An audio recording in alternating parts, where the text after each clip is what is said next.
Let me tell you the story of the prodigal son from the Bible. In this parable, a father has two sons. The younger son asks for his portion of inheritance early from his father, who grants his son's request. The son, however, is wasteful and extravagant and squanders his fortune, eventually becoming destitute. As a result, he eventually returns home empty-handed and begs his father to accept him back as a servant. To the son's surprise, he's not scorned or attacked or rejected by his father, but welcomed back with a huge celebration and a big party. Jealous and angry, the older son refuses to participate in the festivities. The father tells the older son, "You are ever with me, and all that I have is yours. But your younger brother was lost, and now he is found." Which takes me to Prince Harry. The parallels between the king's youngest son and his older brother William and this biblical story are very clear. In terms of the Windsors, the eldest stayed loyal to his father, with William serving out his royal duties with dignity, respect and application.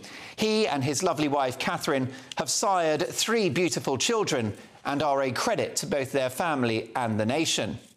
Meanwhile, we know about Harry, who absconded from this country and in his world privacy tour threw his country and his family under the bus, with a series of highly damaging revelations in podcasts, on TV interviews and via that pathetic book Spare, the only useful function for which I have found is as a doorstop to prop open my bedroom door. Harry returns to the UK this week for the Invictus Games' 10th anniversary service, which is happening on Wednesday. But I think it's wrong that Harry will not be staying with his family at Buckingham Palace. I reflected on this issue on my show last night. We looked at his other accommodation options, which, let me tell you, aren't great.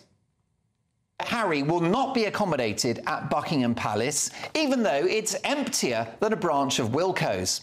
So, where is he going to stay? The Ritz? The Dorchester? Well, his media gigs are drying up, so he might have to go budget.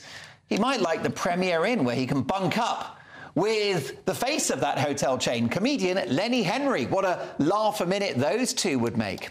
How about a Holiday Inn Express, where he can enjoy the wide-ranging choice offered by the vending machine if he gets peckish in the middle of the night? And I'm delighted to say that Britain's favourite pub chain, JD Wetherspoons, now have rooms available in some of their venues. The Hotel Wetherspoons, where you can check out any time you like, but you can't leave until you've drunk 12 pints of old speckled hen and got into a fight with an off-duty electrician. Wetherspoons Hotel, why not? Now, I think in spite of his previous crimes, I am mindful of the story of the prodigal son. Blood is thicker than water. In families, as in friendships, you must have forgiveness. I think that Harry should be staying at Buckingham Palace. He should be a guest of honour. He should be granted more than a blink-and-you'll-miss-it audience with his father, who, let's not forget, is battling cancer. They should be spending many hours together. And yes, he should have full royal protection with a SWAT team of armed cops. Why? Well, even though he walked away from this country and his royal duties, it wasn't his choice to be the king's son. Forgiveness doesn't come with qualifications or caveats. Forgiveness is unconditional. And whilst I don't anticipate Harry ever again becoming Britain's most popular royal, which he once was, I think it's time to find a way back for Harry. The less said about his wife Meghan, the better. It's my view that she has engineered this split from the start. But I've also always said that Harry is big enough and ugly enough to make his own decisions. No one made him do anything, even Meghan, and so he needs to take responsibility for what has happened.